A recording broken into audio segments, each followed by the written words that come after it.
This is Aldous Huxley, a man haunted by a vision of hell on earth. A searing social critic, Mr. Huxley, 27 years ago, wrote Brave New World, a novel that predicted that someday the entire world would live under a frightful dictatorship. Today, Mr. Huxley says that his fictional world of horror is probably just around the corner for all of us. We'll find out why in a moment.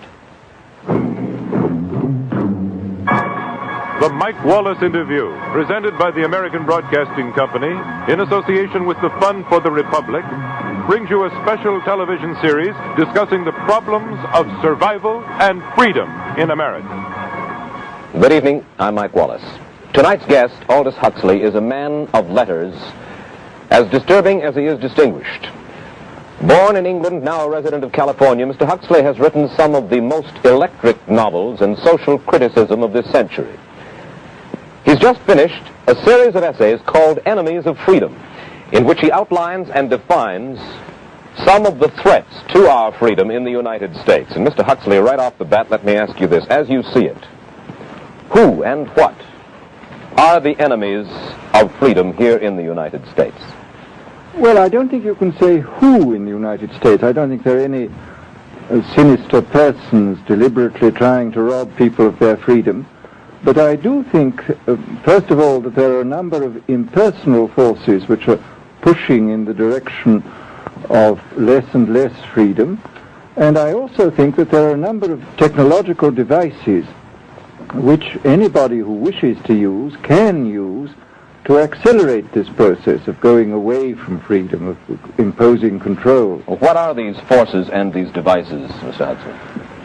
I should say that there are two main impersonal forces. The first of them is not exceedingly important in the United States at the present time, though very important in other countries. This is the force which in general terms can be called overpopulation, the mounting pressure of population pressing upon existing resources. This, of course, is an extraordinary thing. Something is happening which has never happened in the world's history before. I mean, let's just take a simple fact that between the time of the birth of Christ and the landing of the Mayflower, the population of the Earth doubled. It rose from 250 million to probably 500 million. Today, the population of the Earth is rising at such a rate that it will double in half a century. Well, why should overpopulation work to diminish our freedoms? Well, in a number of ways. I mean, the experts in the field, like Harrison Brown, for example, pointed out that in the underdeveloped countries, actually the standard of living is at present falling, that people have less to eat and less goods per capita than they had 50 years ago. And as the position of these countries, the economic position, becomes more and more precarious, obviously the central government has to take over more and more responsibility for keeping the ship of state on an even keel. And then, of course, you're likely to get social unrest under such conditions, with again an intervention of the central government. So that I think one sees here a pattern which seems to be pushing very strongly towards a totalitarian regime. And unfortunately, as in all these underdeveloped countries, the only highly organized political party is the Communist Party, it looks rather as though they will be the heirs to this unfortunate process, that they will step into the position of power. Well, then, ironically enough, one of the greatest forces against communism in the world, the Catholic Church, according to your thesis, would seem to be pushing us directly into the hands of the communists because they are against birth control. Well, I think this strange paradox probably is true. There is it's an extraordinary situation, actually. I mean, one has to look at it, of course, from a biological point of view.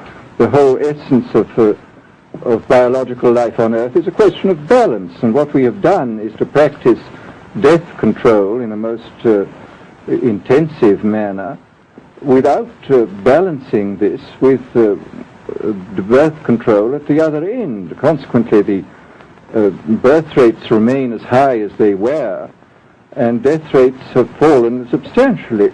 All right, then, so much for the time being anyway for overpopulation. Another force that is diminishing our freedoms. Well, another force which I think is very strongly operative in this country is the force of what may be called over-organization.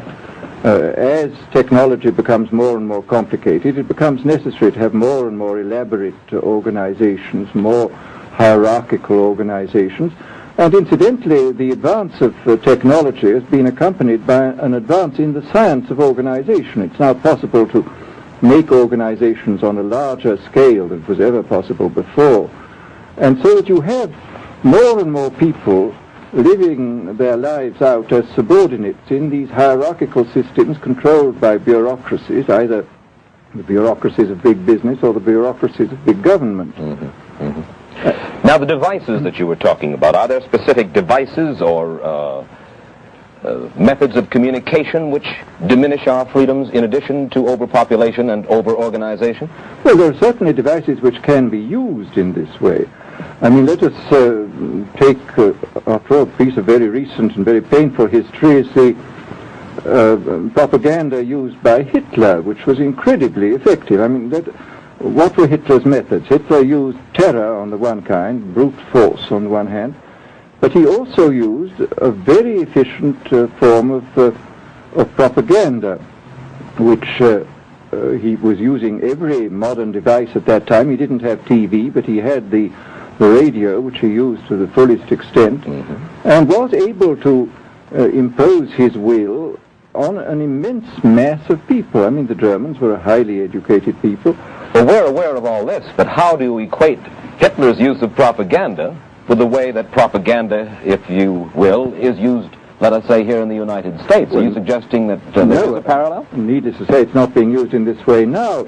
But the point is, it seems to me, that there are methods at present available, methods superior in some respects to Hitler's methods, which could be used in a bad situation. I mean, what I feel very strongly is that we mustn't be caught by surprise by our own advancing technology. This has happened again and again in history.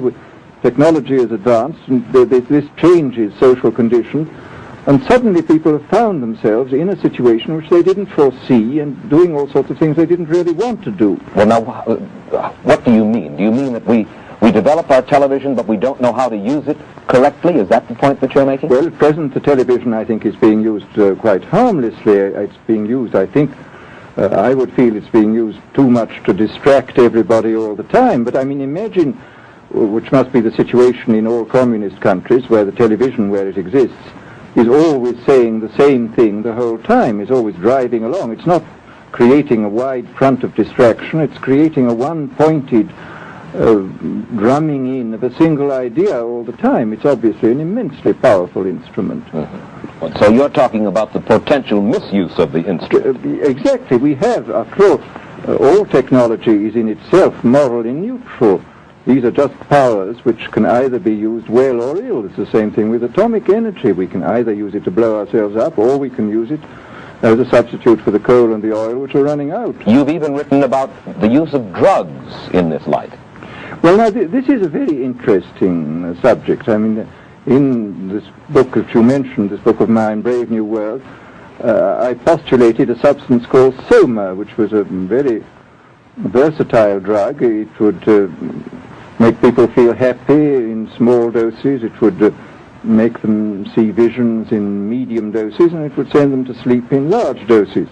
Well, I don't think such a drug exists now, nor do I think it will ever exist, but we do have drugs which will do some of these things, and I think it's quite on the cards that we may have drugs which will profoundly change our mental states without doing us any harm. I mean, this is the pharmacological revolution which has taken place, that we have now powerful mind-changing drugs